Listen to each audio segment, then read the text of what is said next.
Last कहाँ तक हुआ था?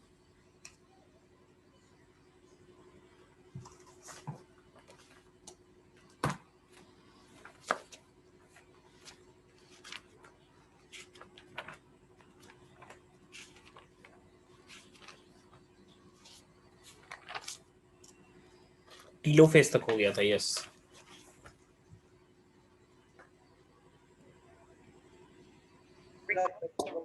बाहर आ गया तो वो पापा का दे दिया घर बनाने। हम समझ रहे हैं, सारा बात समझ रहे हैं।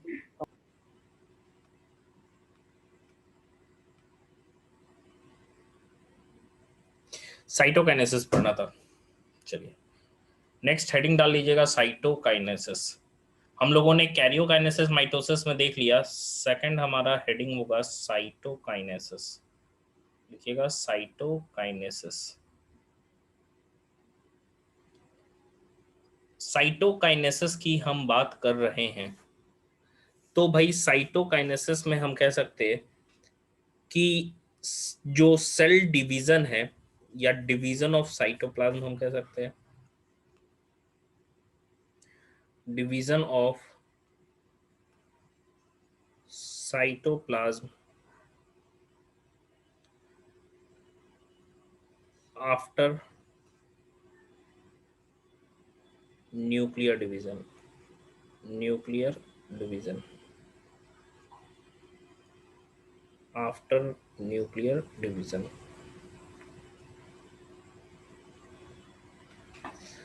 अब देखो ये दो तरीके से हमको पढ़ना है, एक तो एनिमल सेल की हम बात कर रहे हैं, दूसरा जो है वो हम प्लांट सेल की बात कर रहे हैं।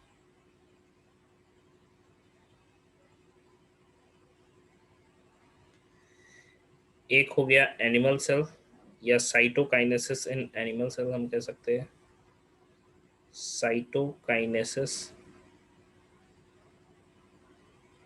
In animal cell.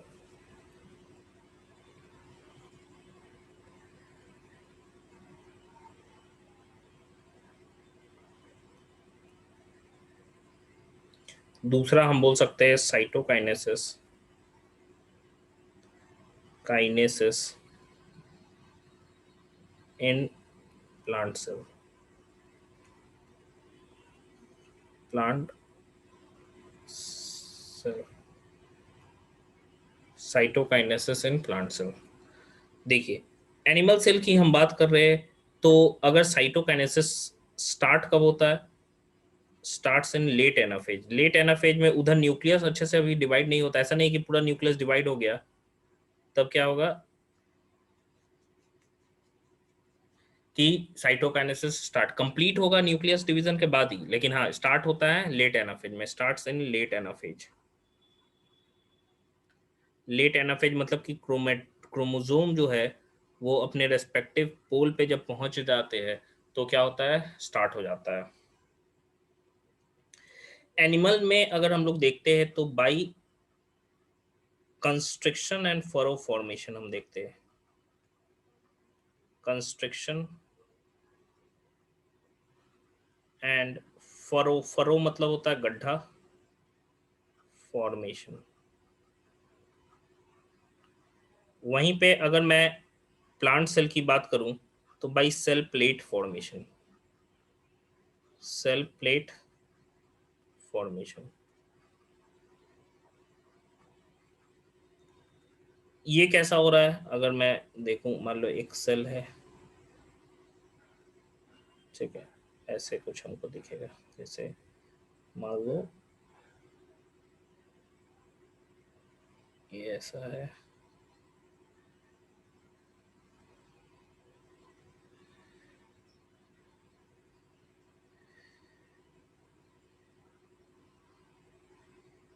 ऐसा कॉन्ट्रैक्टाइल रिंग बनता है जो धीरे धीरे क्या हो जाता है, डीप होते चला जाता है, एंड फाइनली दो अलग अलग सेल के रूप में ये बन जाएगा, ठीक है। ये हम कह सकते हैं यहाँ पे एक मिड बॉडी का फॉर्मेशन होता है एंड कॉन्ट्रैक्टाइल रिंग बनता है, धीरे धीरे दो हम कह सकते हैं, ये न्यूक्लियस हो गया, डिवाइड हो चुका है, ये न्यूक्लियस हो गया, 2 न्यूक्लियस बन चुका है।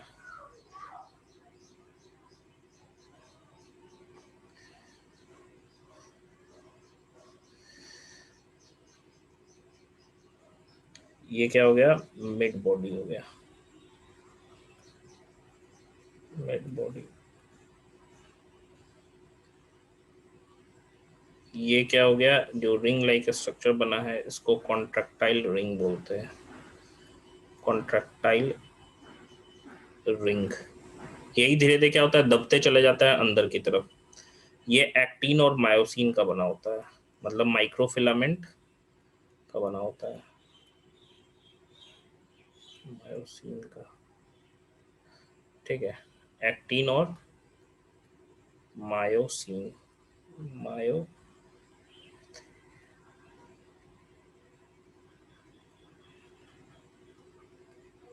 ठीक है, अगर मैं ऑर्डर की बात करूं या डायरेक्शन की बात करूं तो देखो, बाहर से ये अंदर सेंटर के टुवर्ड्स हो रहा है। तो अगर मैं डायरेक्शन की बात करूं तो डायरेक्शन क्या होगा, from outside to centre. Centre की तरफ जो ऑर्डर होता है इसको सेंट्रीपिटल ऑर्डर कहते हैं, टुवर्ड्स सेंटर को, जैसे सेंट्रीपिटल फोर्स होता है ना, तो सेंट्रीपिटल ऑर्डर। वहीं पे अगर मैं इसकी बात करूं, साइटोकाइनेसिस इन प्लांट, तो ये हमारा प्लांट सेल है।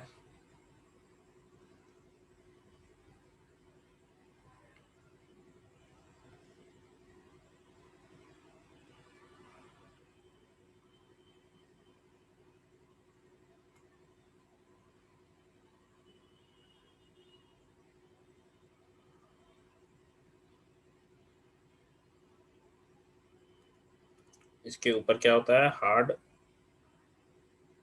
सेल वॉल रहता है।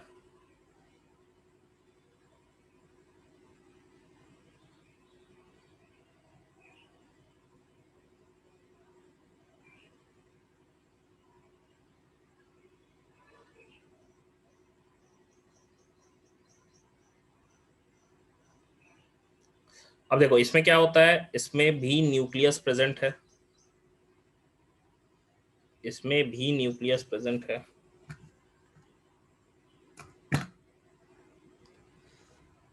इसमें बीच में एक सेल प्लेट बन जाता है। सेल प्लेट की हम बात कर रहे हैं तो यहाँ पे प्लांट का जो गोल्जी बॉडी है यानी कि डिक्टायोसोम है वो अरेंज हो जाता है, एंड सेल प्लेट बन जाता है।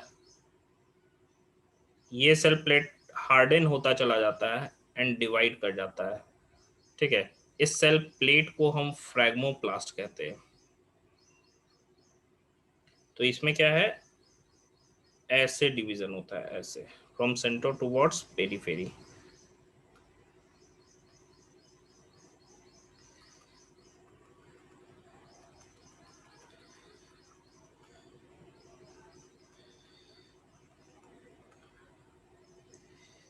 ये जो है स्ट्रक्चर, ये डिक्टायोसोम्स है, डिक्टायोसोम।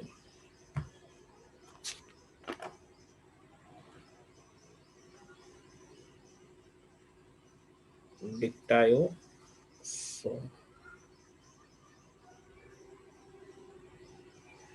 एंड ये जो स्ट्रक्चर बना,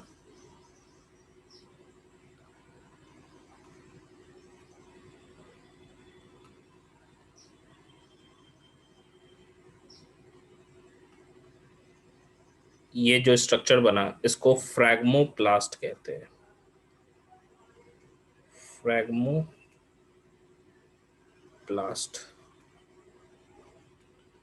तो इसमें अगर मैं डायरेक्शन की बात करूं तो इसमें डायरेक्शन कैसा हमको देखने को मिलेगा, सेंटर से बाहर की तरफ आ रहा है तो सेंट्रीफ्यूगल ऑर्डर होगा, सेंट्रीफ्यूगल ऑर्डर। यही है हमारा साइटोकाइनेसिस जो कि दोनों में होता है। ठीक है, ये फ्रैग्मोप्लास्ट या इसी को सेल प्लेट भी बोलते हैं, इसी को हम लोग सेल प्लेट भी बोलते हैं, सेल प्लेट।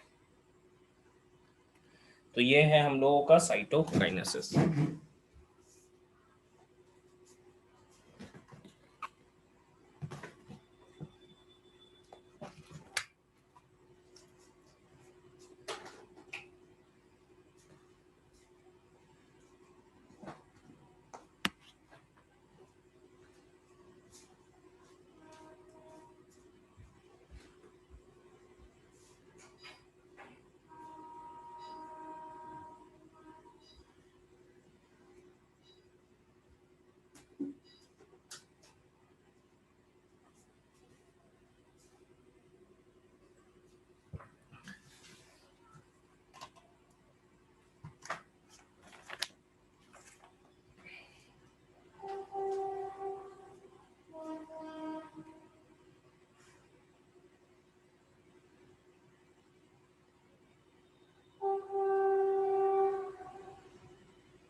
इसीलिए तो श्रेयांश बाहर से जो है सेल वॉल रिजिड है, इसीलिए कंस्ट्रक्शन इसमें नहीं हो पाता है। अंदर से वो हार्ड हो जाएगा, क्योंकि अंदर से वो हार्ड होते होते डिवाइड कर जाएगा।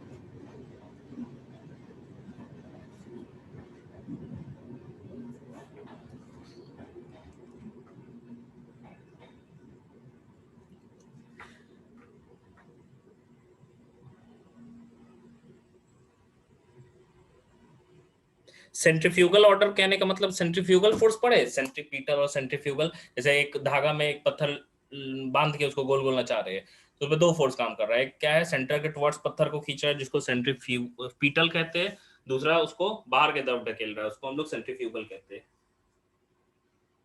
सर्कुलर मोशन आप पढ़िएगा ना, आप अभी तो शायद न्यूटन लॉ वगैरह पढ़ रहे होंगे, उसी में सर्कुलर मोशन भी है, तो पढ़िएगा तो वहां पे फोर्स आएगा दो, सेंट्रीपिटल और सेंट्रीफ्यूगल।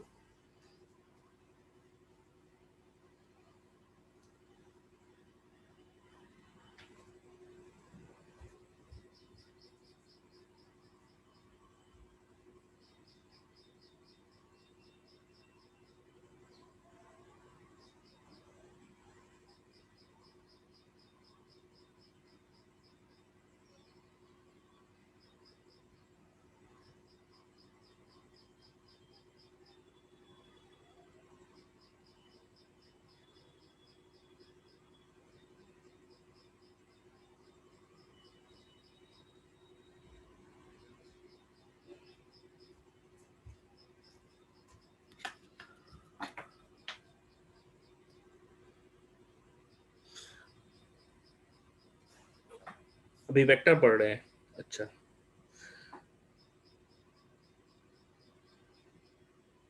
पढ़िएगा, उसके बाद काइनेमेटिक्स पढ़िएगा, फिर फोर्स में पढ़िएगा।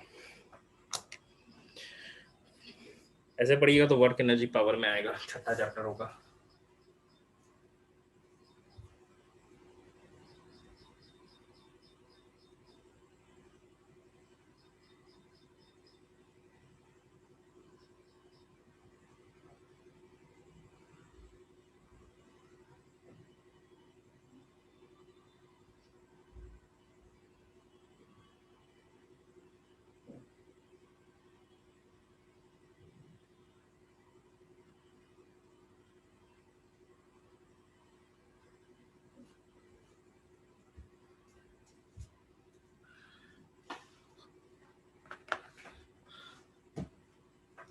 हो गया, चलिए।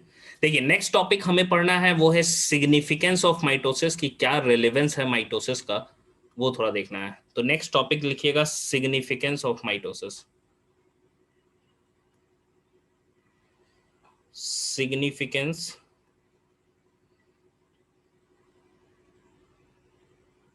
ऑफ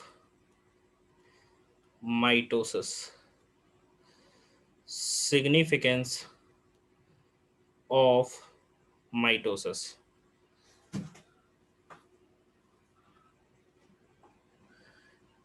देखिए अगर मैं सिग्निफिकेंस की बात करूं, सबसे पहला सिग्निफिकेंस क्या होगा माइटोसिस का, तो माइटोसिस ही वो डिवीजन है जिसमें कि जाइगोट में इनिशियली माइटोसिस, या फिर हम कह सकते हैं एक यूनिसेलुलर जाइगोट एक मल्टी सेलुलर स्ट्रक्चर में कैसे कन्वर्ट होता है, तो भाई माइटोसिस में या माइटोसिस से। एंड अगर मैं मल्टी सेलुलर ऑर्गेनिज्म में भी ग्रोथ की बात करूं कि भाई मल्टी सेलुलर तो बन गए, हम बन गए, अब छोटे से हम बड़े हुए होंगे तो हमारा जो ऑर्गन, जितने भी ऑर्गन होंगे उनमें नंबर ऑफ सेल बढ़े होंगे, तभी तो वो बढ़ा है। तो सिंपल सा चीज है कि जो मल्टी सेलुलर ऑर्गेनिजम्स होते हैं उनमें क्या है कि माइटोसिस से ही ग्रोथ पॉसिबल होता है। साथ ही साथ हम कह सकते हैं कि जैसे जैसे सेल ग्रोथ होता है, सेल भी जब बड़ा होता है, याद करिए हमने हमने कॉज ऑफ सेल डिवीजन को देखा था, तो कैरियोप्लाज्मिक इंडेक्स के बारे में हमने पढ़ा था। कैरियोप्लाज्मिक इंडेक्स क्या होता है, न्यूक्लियस या न्यूक्लियोप्लाज्म बाई साइटोप्लाज्म का रेशियो। तो जब से सेल बड़ा होता है उसका साइटोप्लाज्म का वॉल्यूम बढ़ता है, यानी कि हम कह सकते हैं उसका KI जो है, कैरियोप्लाज्मिक इंडेक्स, वो डिक्रीज होता है। तो उसी को रिस्टोर करने के लिए भी क्या होता है, सेल डिवाइड करता है माइटोसिस से। फिर हम कह सकते हैं कि सबसे इंपॉर्टेंट एक ये भी एस्पेक्ट है माइटोसिस का, वो ये है कि सेल का जो रिपेयर होता है या बॉडी में जो भी रिपेयर होता है, कोई टिश्यू हमारा डैमेज होता है तो माइटोसिस के ही द्वारा क्या होता है, रिपेयर भी होता है। फिर लास्टली जो भी प्लांट सेल में मेस्टमैटिक टिश्यू में ग्रोथ होता है वो भी क्या होता है, माइटोसिस से होता है, यानी कि एपिकल, इंटरकैलरी और लैटरल मेरिस्टेम में जो होता है, जिसके कारण माइटोसिस उनमें क्या है, इन रीजन्स पे ना पूरे लाइफ टाइम तक ग्रोथ होते रहता है। तो उनमें प्राइमरी ग्रोथ पूरे लाइफ टाइम तक होता है, मतलब उनका जो हाइट है प्लांट का, पूरे लाइफ लाइफ टाइम तक वो बढ़ते ही रहते हैं, कभी रुकते नहीं है, थोड़ा थोड़ा बढ़ते ही रहेगा, जब तक जिंदा रहेगा तब तक वो बढ़ते ही रहेगा। लेकिन ये चीज एनिमल के केस में नहीं है, हमारे में प्राइमरी ग्रोथ एक एज के बाद नहीं होता है, मतलब मोस्टली एडोलेसेंस पार करने के बाद प्राइमरी ग्रोथ होता ही नहीं है, हाइट नहीं बढ़ता है।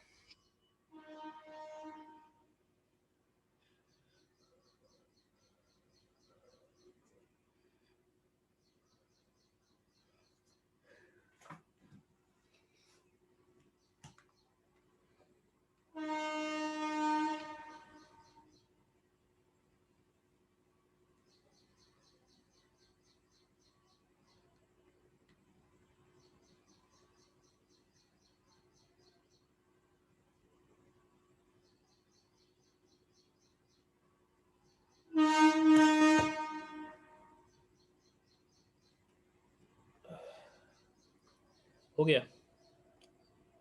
चलिए देखे तो लिखते हैं हम लोग, कुछ लिखा ही नहीं तो होगा वहां से।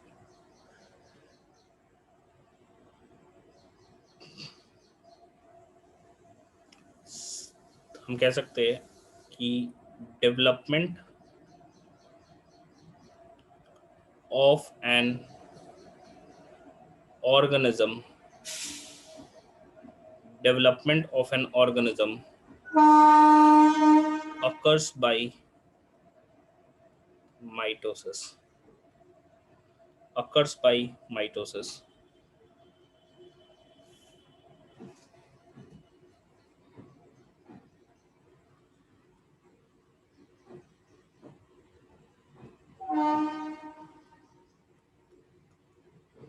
Repeated mitosis in zygote leads to the formation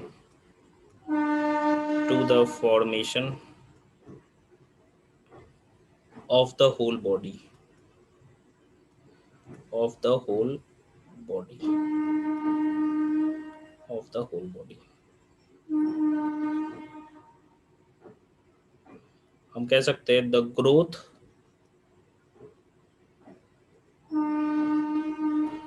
of multicellular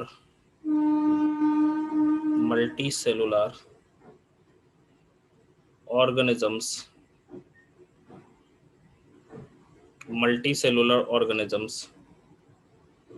is due to mitosis, is due to mitosis.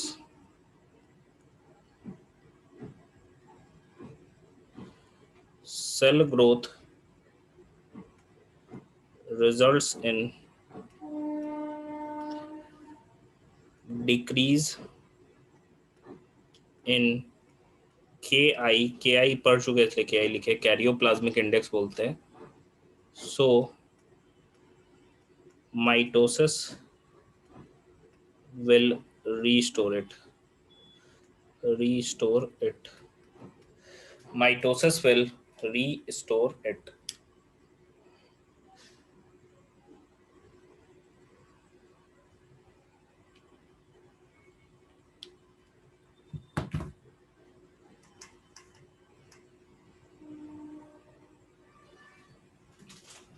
लिखे तो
हो गया क्या?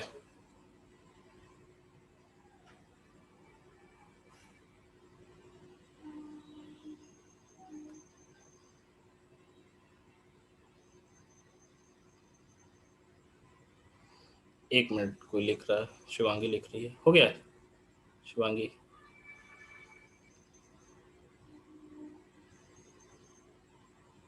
बिल्कुल। श्रेयांश, रिपेयरिंग जो है स्किन का वो भी है।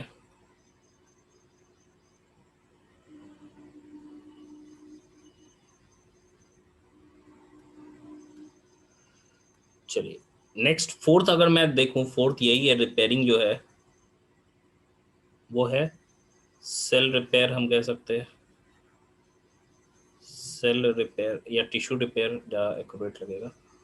Tissue repair.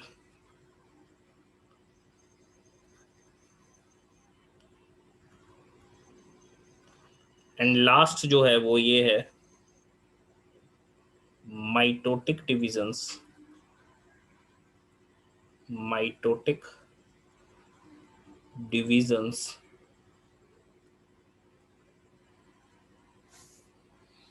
in the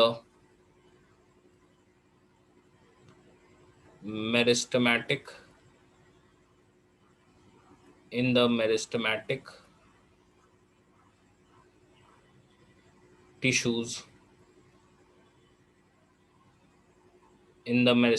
tissues the apical and the lateral cambium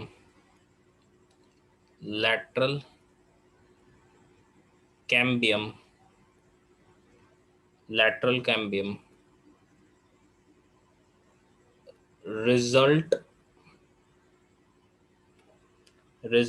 in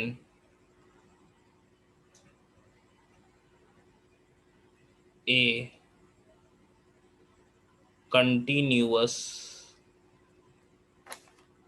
growth of plants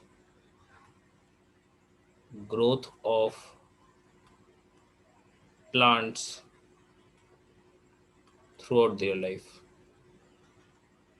throughout their life their life। तो ये था भाई सिग्निफिकेंस ऑफ माइटोसिस।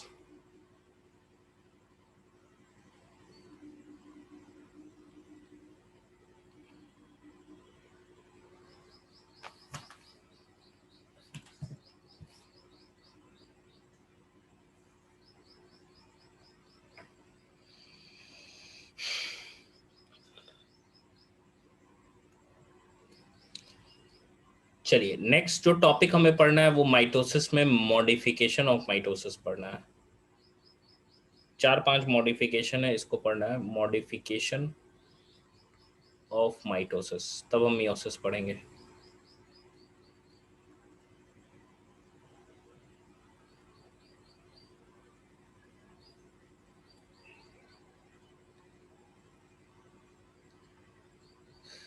बिल्कुल चांस, मियोसिस जिम्मेदार है वेरिएशन के लिए।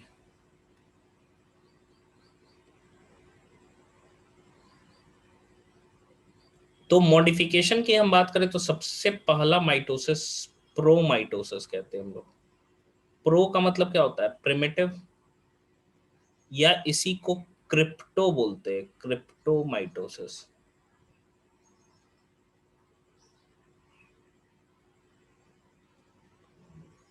जैसे कि क्रिप्टो क्रिप्टो हम लोग वर्ड किस चीज के लिए यूज करते हैं? क्रिप्टो कहते हैं कि भाई कोई चीज एक्चुअल वो चीज नहीं है, लेकिन उसका नकल कर रहा है या दिखता है वैसा। जैसे आजकल क्रिप्टो करेंसी भी हम कह सकते हैं, बहुत सारे क्रिप्टो करेंसी जो ऑनलाइन, जैसे बिटकॉइन वगैरह जो होता है क्रिप्टो करेंसी, पैसा एक्चुअल है नहीं लेकिन पैसे के रूप में इस्तेमाल होता है। तो क्रिप्टो माइटोसिस मतलब एक्चुअली में वो माइटोसिस है नहीं, लेकिन वो माइटोसिस जैसा दिखता है। कैसे भाई? तो हम सिंपल कह सकते हैं ये एक प्रिमिटिव टाइप ऑफ माइटोसिस होता है।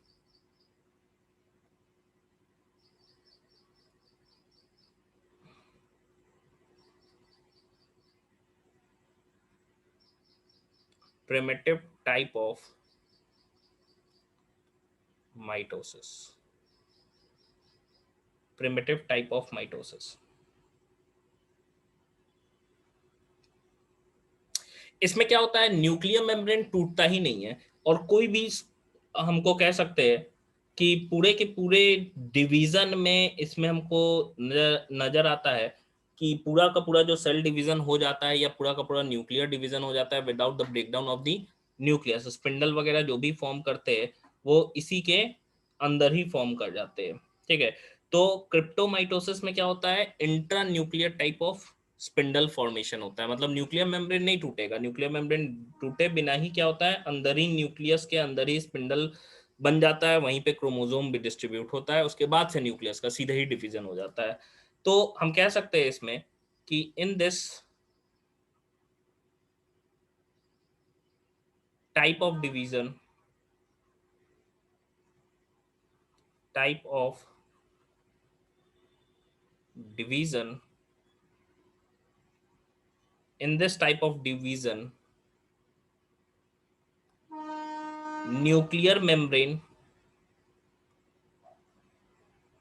nuclear membrane does not disappear, does not disappear, does not disappear, but remain, but remain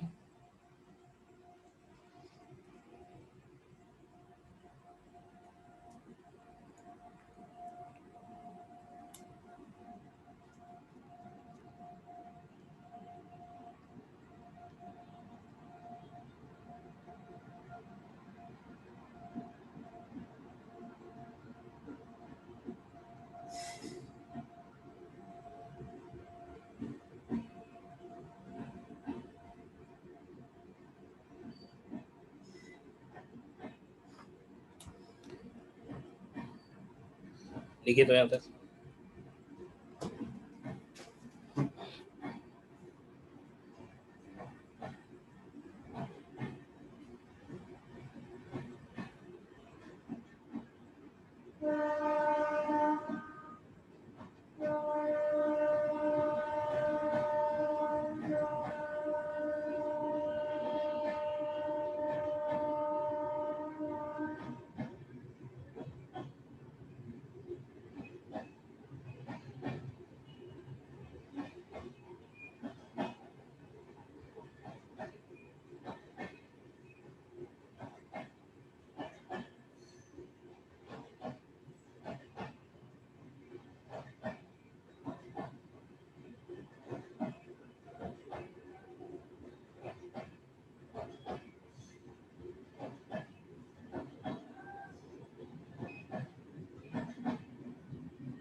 हो गया।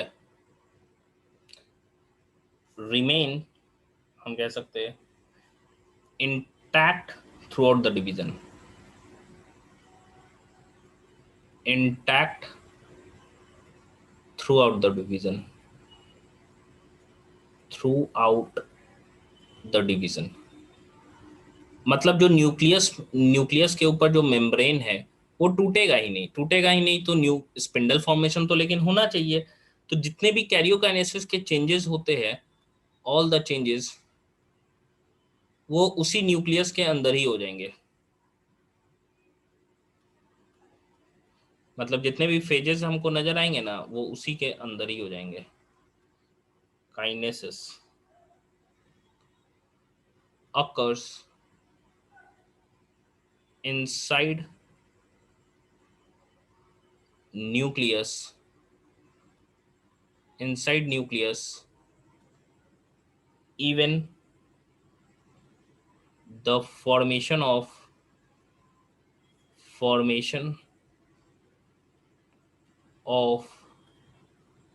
Spindle fibres.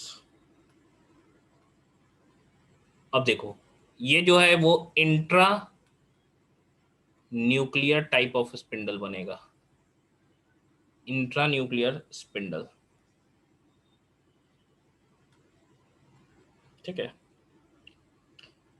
एग्जाम्पल में हम क्या दे सकते हैं कि ये कहाँ हमको देखने में मिलेगा। प्रिमिटिव है, जाहिर से स्मॉलेस्ट ऑर्गेनिज्म में, यूनिसेलुलर वाले ऑर्गेनिज्म में देखने को हमें मिलेगा, जो कि यूनिसेलुलर ऑर्गेनिज्म होते हैं। जैसे कि एग्जाम्पल के तौर पे हम क्या बोल सकते हैं, एग्जाम्पल के तौर पे आपके अमीबा हो गए। अमीबा में जो बाइनरी फिजन होता है वो देखने को मिलता है ड्यूरिंग बाइनरी फिजन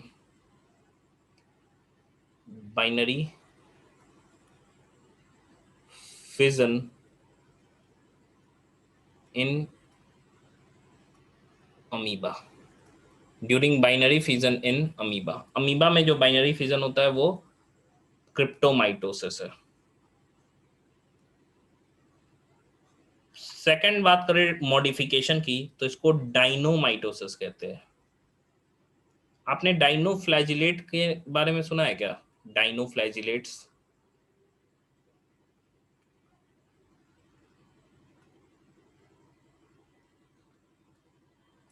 डाइनोफ्लैजिलेट्स नहीं, डाइनोफ्लैजिलेट्स नाइन्थ में पढ़े होंगे।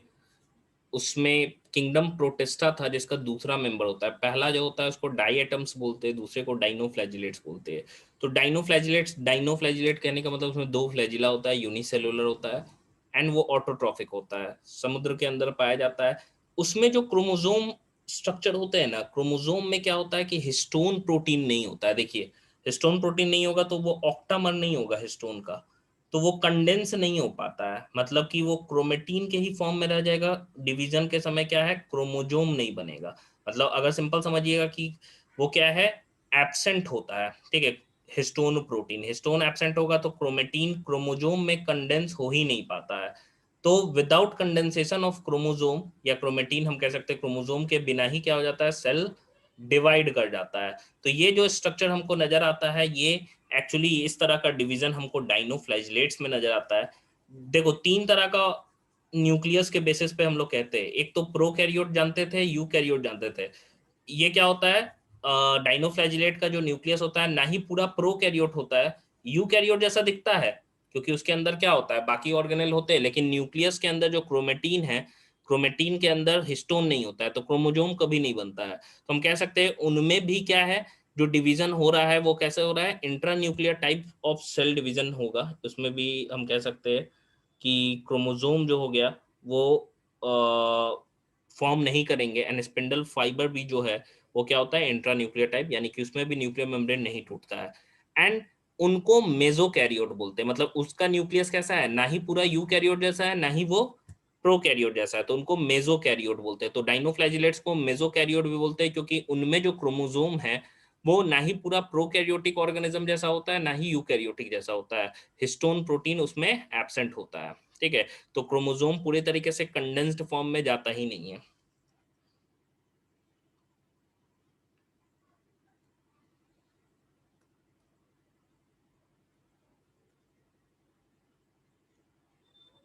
Found in dinoflagellates dinoflagellates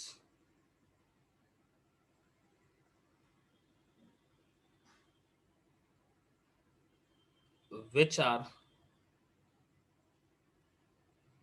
mesokaryotes mesokaryotes which are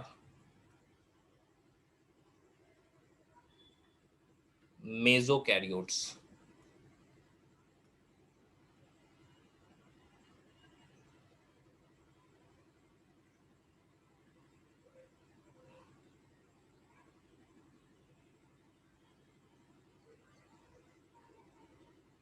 नहीं, कहाँ हम बताएं, अमीबा में कैसे नहीं होता है न्यूक्लियर मेम्ब्रेन? अमीबा यूकैरियोट है कि प्रोकैरियोट है? अमीबा प्रोकैरियोट नहीं है, यूकैरियोट है।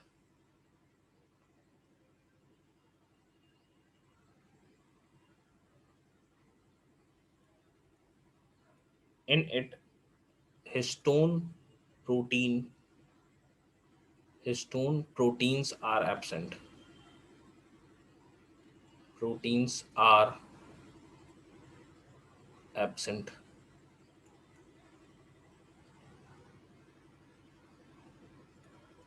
Because of this,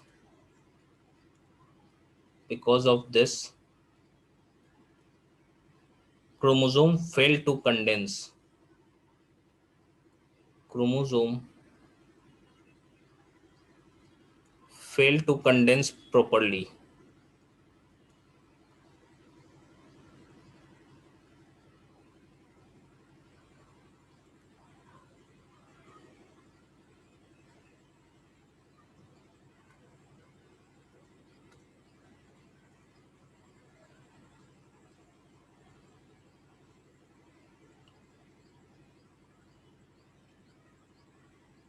And hence are not distinctly distinctly distinctly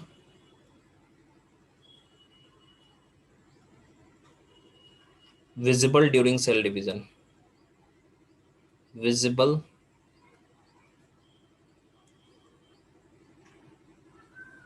लिखिए तो यार।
हो गया? Distinctly visible during cell division. During cell division. Cell division.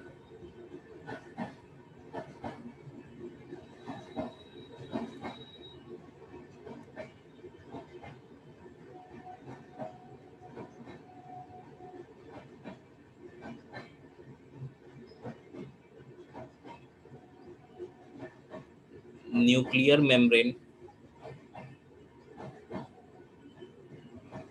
Test schedule में बायो का टेस्ट लिया हुआ है क्या? persists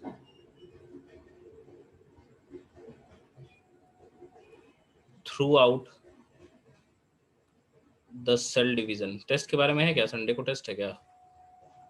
मेरे को आइडिया नहीं है कि संडे को टेस्ट है कि नहीं है।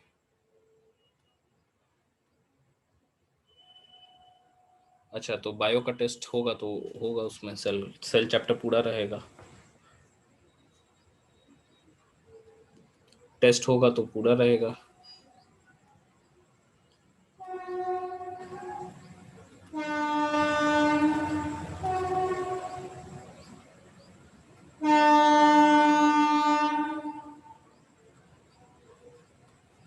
Spindle is intranuclear type.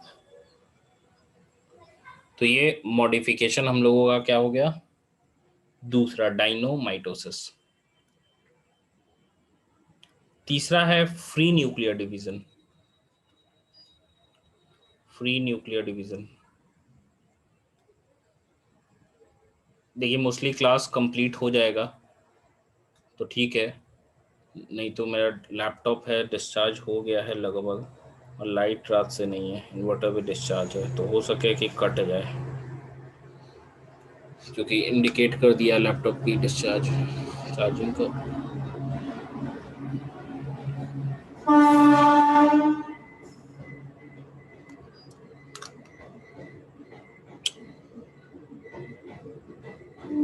देखिए फ्री न्यूक्लियर डिवीजन हम लोग कहते हैं कि अगर मान लो कैरियोकाइनेसिस हुए जा रहा है, ठीक है, लेकिन साइटोकाइनेसिस सेल डिवीजन नहीं होता है, तो बहुत सारा फ्री न्यूक्लियाई बन जाता है विदाउट द सेल वॉल, या साइटोप्लाज्म है ही नहीं उसके अंदर, खाली न्यूक्लियस न्यूक्लियस न्यूक्लियस है।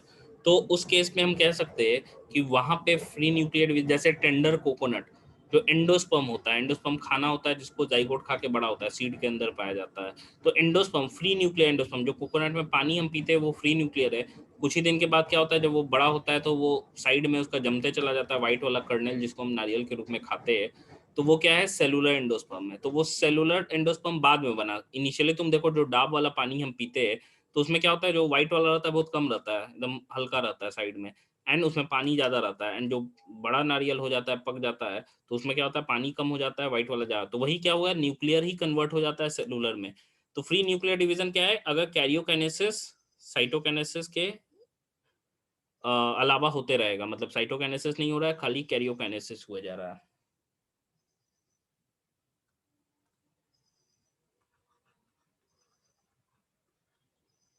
कैरियोकाइनेसिस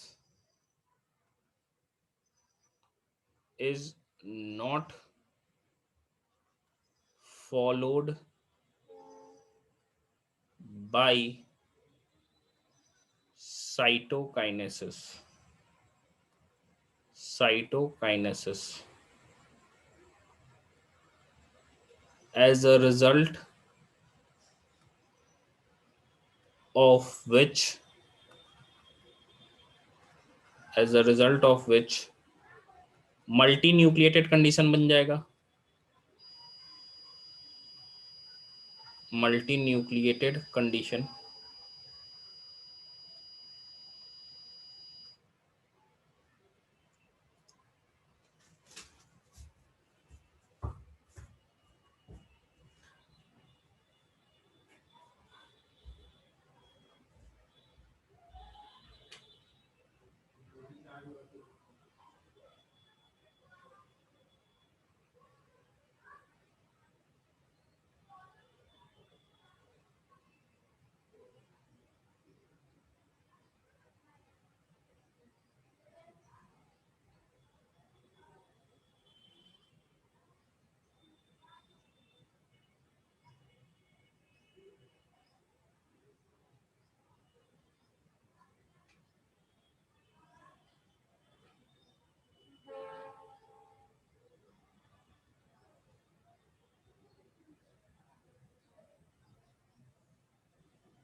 कंडीशन अराइजेस, जैसे कि मैंने क्या बताया एग्जाम्पल के तौर पे, कोकोनट वाटर, कोकोनट वाटर, ठीक है, ये फ्री न्यूक्लियर डिवीजन होता है।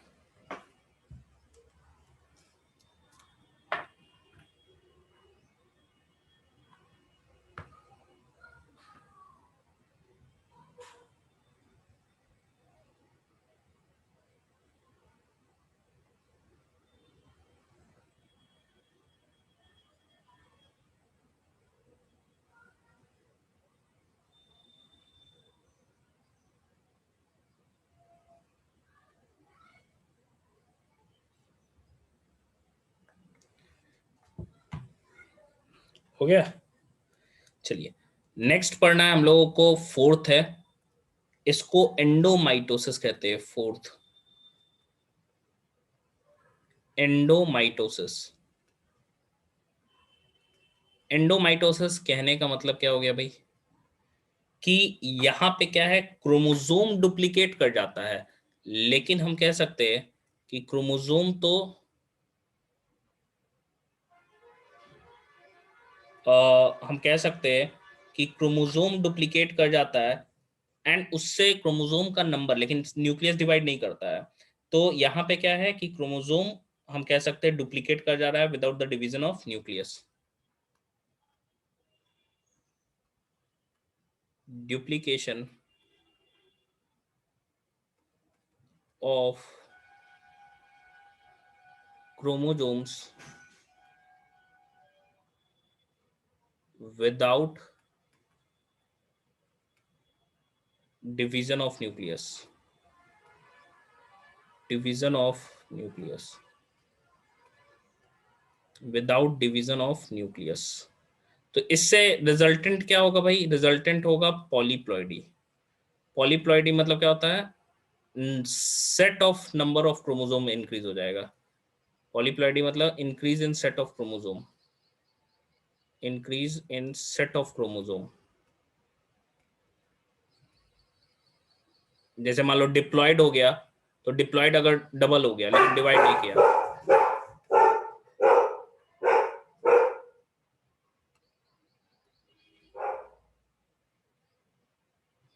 अब इसी में आर्टिफिशियली क्या है, एक कंपाउंड है जिसको कोल्चिसिन बोलते हैं। कोल्चिसिन, कोल्चिसिन ये क्या करता है, पॉलीप्लॉइडी इंड्यूस करता है, इंड्यूसेस पॉलीप्लॉइडी इन प्लांट्स।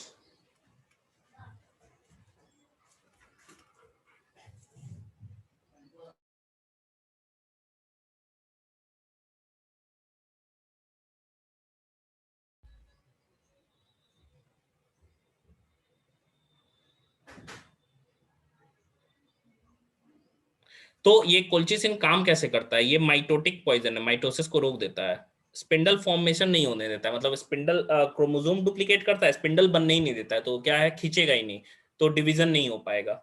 हम कह सकते हैं न्यूक्लियस के अंदर ही क्या है, क्रोमोसोम का नंबर बढ़ जाएगा।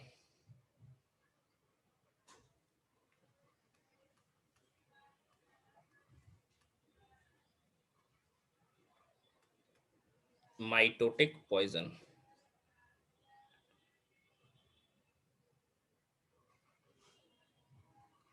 Arrest.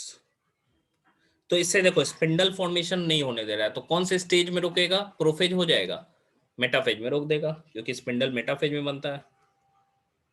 The formation of spindle fibres, of spindle fibres, spindle fibres.